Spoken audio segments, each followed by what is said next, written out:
Radio Publique Africaine.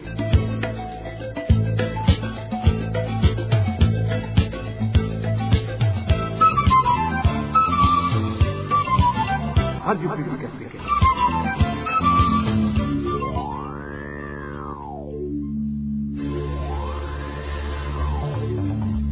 C'est le moment de suivre le journal parlé en français. À la présentation, Josiane Mouzanez. Au sommaire de cette édition, ne pas rendre hommage aux soldats burundais tombés sur le champ de bataille en RDC est une omission qui trahit une hypocrisie insoutenable et une faute morale impardonnable. C'est du moins la réaction du FOCODE après que le premier conseiller à la mission permanente du Burundi auprès des Nations Unies ait salué la bravoure des soldats congolais et casques bleus tués dans les combats contre le groupe rebelle M23, sans placer un seul mot pour les soldats burundais morts dans ces mêmes affrontements, ce que, au sein du FOCODE, ils considèrent comme une haute trahison.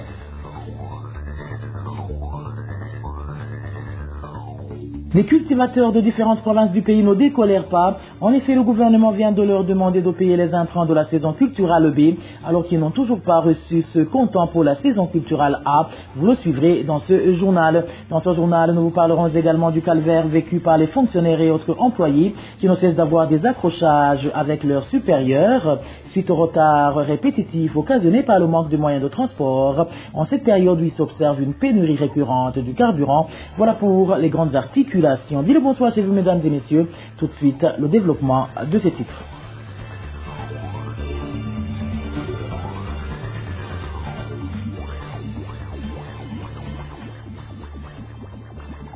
Bonsoir. Ouvrons notre journal par la page diplomatique où le gouvernement du Burundi, via son premier conseiller à la mission permanente du Burundi auprès de l'ONU, a rendu hommage au général congolais Peter Chirimwami, aux soldats congolais et aux casques bleus tombés dans les combats contre le groupe rebelle M23. Mais bizarrement, tout au long de son discours de près de 6 minutes, il n'a nulle part mentionné les soldats burundais morts dans ces mêmes affrontements, ce qui a beaucoup étonné plus d'un. Suivez Landry Sibomana, il est le premier conseiller à la mission permanente du Burundi auprès des Nations Unies. Il s'exprimait lors de la session extraordinaire du Conseil de sécurité des Nations Unies tenue ce dimanche 28 janvier 2024 sur la RDC.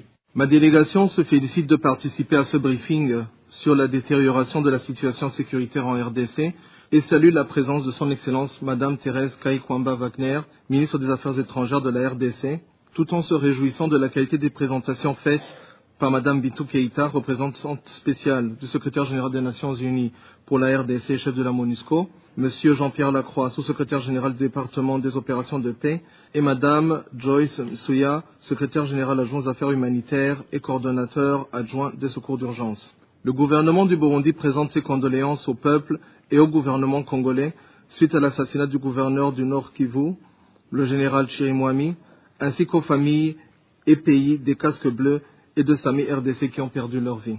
Le Burundi tient à souligner que l'aggravation de la situation sécuritaire à l'est de la République démocratique du Congo, où la détérioration continue dans cette région, ne menace pas seulement la paix et la stabilité locale, mais pose également un défi au maintien de la sécurité internationale, cœur de la mission de ce Conseil. Ce représentant de l'ITEGA a également félicité le groupe des experts des Nations Unies pour la RDC pour leur travail remarquable et excellent. Et Landry Sibomana d'exhorter l'ONU à intensifier ses efforts en RDC. Le Burundi salue le processus de Luanda et de Nairobi qui constituent des cadres cruciaux pour une désescalade rapide de la crise. Ces initiatives régionales, soutenues par l'Union africaine et la communauté internationale, tracent une feuille de route claire pour parvenir à un cessez-le-feu durable. Les Nations Unies, à travers le travail inestimable du groupe d'experts sur la RDC, ont documenté avec précision les dynamiques de ce conflit. Ces rapports ont souligné l'implication d'acteurs extérieurs dans le soutien des groupes armés locaux, les violations flagrantes de droits de l'homme et les pillages systématiques des ressources naturelles de la RDC. Ces faits ne peuvent être ignorés. Il est impératif que ce Conseil exige des mesures concrètes pour mettre fin à ces ingérences et garantir le plein respect des principes sacro-saints du droit international et du droit international humanitaire. Cet appel à l'ONU est considéré comme une pure hypocrisie de la part de Gitega, surtout venant d'un pays qui, depuis près de 10 ans, rejette toute collaboration avec les mécanismes onusiens. C'est en substance le point de vue du Focodé, un forum qui qualifie de trahison le fait que cet envoyé du gouvernement burundais ait passé sous silence les sacrifices des soldats burundais, préférant vanter les mérites des autres contingents, en plus des militaires de la RDC. Suivez Gordien Nyongeko, il est le secrétaire exécutif du Focodé. Ce discours a laissé un silence troublant. Pas un seul mot sur nos propres soldats et aussi tombés dans ces combats. Pourtant, des milliers de nos soldats sont déployés à RDC depuis 2 mois pour combattre aux côtés de la coalition FARDC, Wazalendo, FDLR et autres contre le groupe rebelle M23. Des rapports fiables affirment que des centaines de ces soldats ont perdu la vie ou ont été capturés. Ce qui est encore plus grave, c'est que certaines familles n'ont jamais été informées du sort de leurs proches et n'ont pas vu les dépouilles ni eu l'opportunité d'organiser des funérailles dignes. Ce silence est bien plus qu'une simple omission. Il est une insulte à les sacrifices et un manque de respect envers leurs familles. Ce mutisme n'est pas un hasard.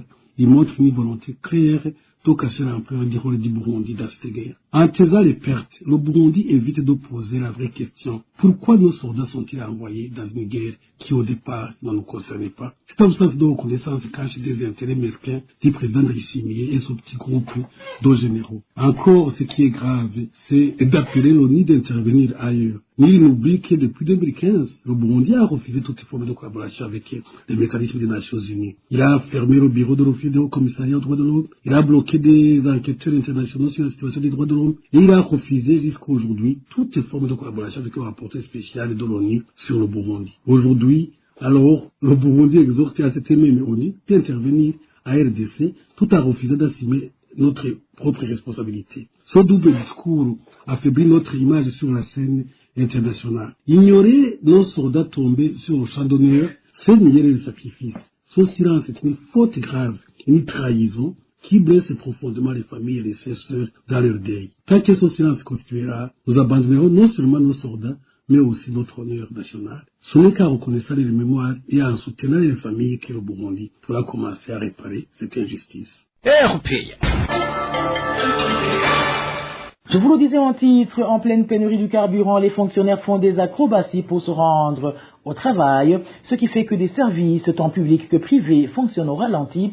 Mon confrère Emmanuel Nyongeko relate ici les mésaventures auxquelles font face ces fonctionnaires pour se rendre à leur lieu de travail. C'est à 6 heures du matin que déjà commence à se diriger vers les arrêts bus sur différents axes des quartiers de la ville de Bujumbura. Si le bus y arrive, tout le monde cherche à monter dedans et des fois il y a même des blessés. Pendant ce temps, d'autres marchent à pied en veillant sur l'heure du début des activités. Dans ce gymnastique fait par certains fonctionnaires de l'État, de même que les travailleurs du secteur privé, il arrive des moments où ils prennent des motos pour atteindre ces arrêts bus. D'autres prennent des taxis-voitures, ce qu'ils appellent communément Changa. Cela alors leur consomme beaucoup au moment où ils indiquent que leur salaire est bas. Cet employé du secteur privé raconte qu'ils sont en conflit permanent avec leur patron à cause du retard au service. Ce qui fait que je suis toujours en retard, et mon patron me fait toujours des remarques. Aujourd'hui, il m'a même dit qu'il va me licencier. Ça devient grave.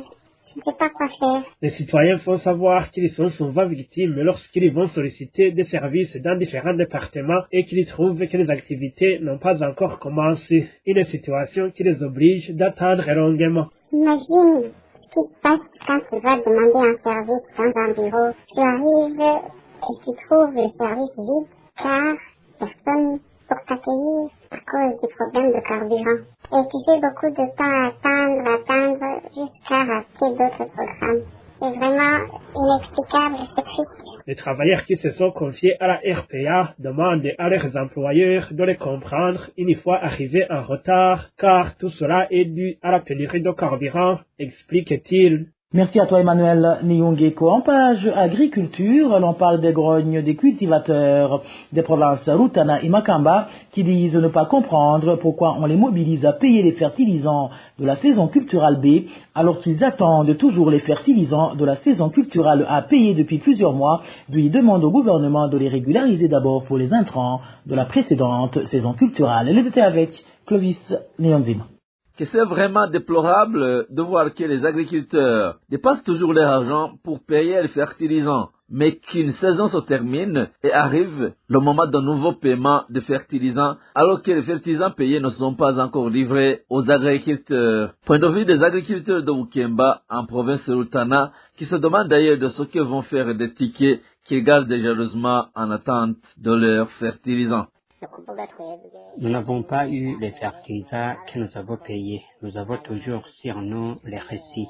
Les fertilisants est vraiment introuvable. Nous ne savons pas si ces récits vont être utilisés pour les fertilisants de cette saison.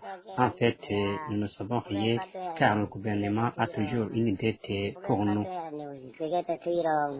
Cette situation des agriculteurs de Bukemba n'est pas isolée et ne sont pas les seuls à ne pas comprendre le jeu du gouvernement leur demandant de payer pour la deuxième fois des fertilisants alors qu'ils n'ont même pas été livrés.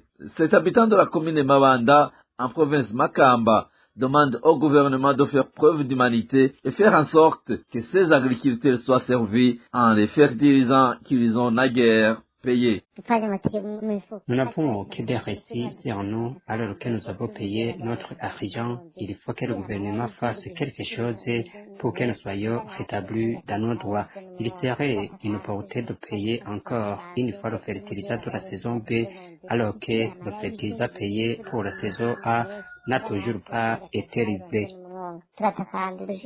Dans différentes localités du pays, les agriculteurs ont toujours réclamé les fertilisants qu'ils ont payés auprès des autorités, mais en vain. Ils signalaient également que l'histoire pourrait se répéter en évoquant certains agriculteurs qui, malgré le paiement effectué, n'ont jamais eu leurs fertilisants, ce qu'ils qualifient d'ailleurs de vol commis par le gouvernement. Clovis Nyonzima, du sud du pays Cap vers le centre et plus précisément dans les provinces de Karoussi et Gitega, où les cultivateurs de la place ne décolèrent eux aussi pas pour la même raison. Ce sera avec mon confrère Emmanuel Ndaïchemi.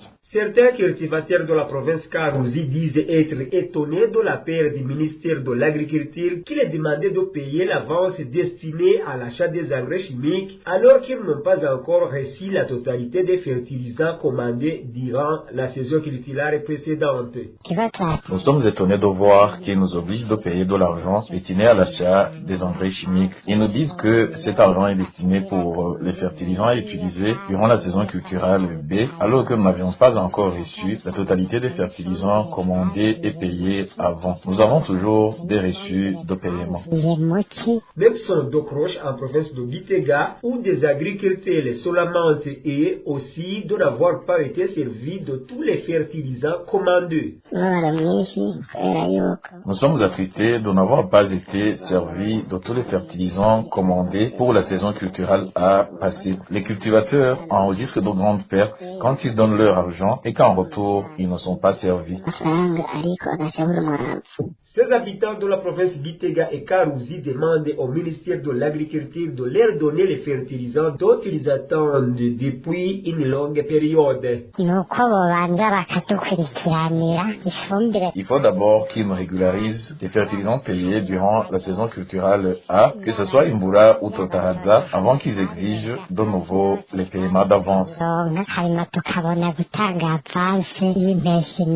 Le ministère de l'Agriculture et l'Élevage et Environnement avait demandé dans un communiqué à tous les cultivateurs de payer les avances pour les fertilisants à utiliser durant la saison culturelle B, année 2025. Merci à toi Emmanuel Ndaïchimi. Au nord du pays, notamment dans les provinces de Kirundongodi et Kayanza, les cultivateurs désespèrent et craignent une très mauvaise récolte, d'où ils supplient le gouvernement de fournir plus d'efforts pour qu'au moins ils puissent avoir accès aux intrants cette saison. C'est un reportage signé Innocent Valentin Singilangabo. Nous ne savons pas où réside le blocage et malheureusement, ils continuent de nous demander de payer l'avance alors qu'ils savent que la distribution du fertilisant de la saison passée n'a pas été réalisée. On se pose la question de savoir comment ils vont distribuer le fertilisant de cette saison en cours alors que nous avons manqué celui de la fois passée. C'est un sérieux problème. Cet agriculteur de la province de Kirundo ne comprend pas pourquoi ils sont invités à nouveau d'acheter le fertilisant de cette saison culturelle en cours alors que celui de la saison passée n'a pas été distribué aux agriculteurs. Ces irrégularités dans le domaine agricole ne sont pas remarquables dans la province de Kirundo seulement et la province de Kayanza n'est pas écartée car durant la saison culturelle A, les agriculteurs formaient des queues d'attente au hangar de stock d'engrais chimiques comme les voitures qui attendent la distribution de carburant à la station-service. Ils doutent beaucoup sur la distribution de fertilisants pendant cette saison culturelle.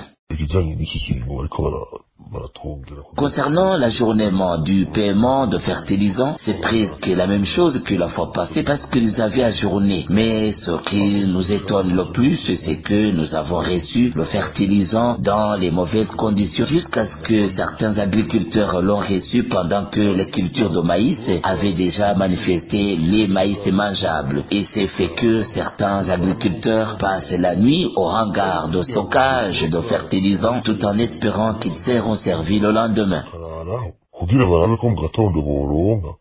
Dans la province d'Ongodi, les agriculteurs sont étonnés par le fait que le secteur agricole au niveau provincial les encourage à retourner à l'achat de fertilisants au moment où ils n'ont pas reçu la totalité de fumier dont ils ont payé la fois dernière. Nous avons vu l'annonce qui nous encourage à payer l'argent pour avoir le fertilisant, mais ce qui nous étonne, c'est qu'ils ont sorti le communiqué d'acheter le fertilisant alors qu'on n'a pas encore reçu celui de la fois dernière. Jusqu'à présent, nous n'avons pas encore eu notre fertilisant et certains agriculteurs, leurs cultures n'ont pas poussé convenablement. La récolte de cette année ne sera pas bonne. À ce propos, nous n'avons pas pu joindre ingénieur Prosper Dodico, le ministre de l'Agriculture et de l'Élevage, pour qu'il puisse s'exprimer sur les lamentations de sa population. Et voilà, mes fidèles de la RPA, c'est sur le reportage de mon confrère Innocent Valentin à Singilangao que prend fin le journal en français de ce mardi 28 janvier 2025. Merci pour votre aimable écoute. Merci également aux équipes rédactionnelles et techniques pour leur franche et parfaite collaboration. À la présentation de ce journal, vous étiez avec Josiane Mouzaneza. Passez de bons moments chez vous. Au revoir.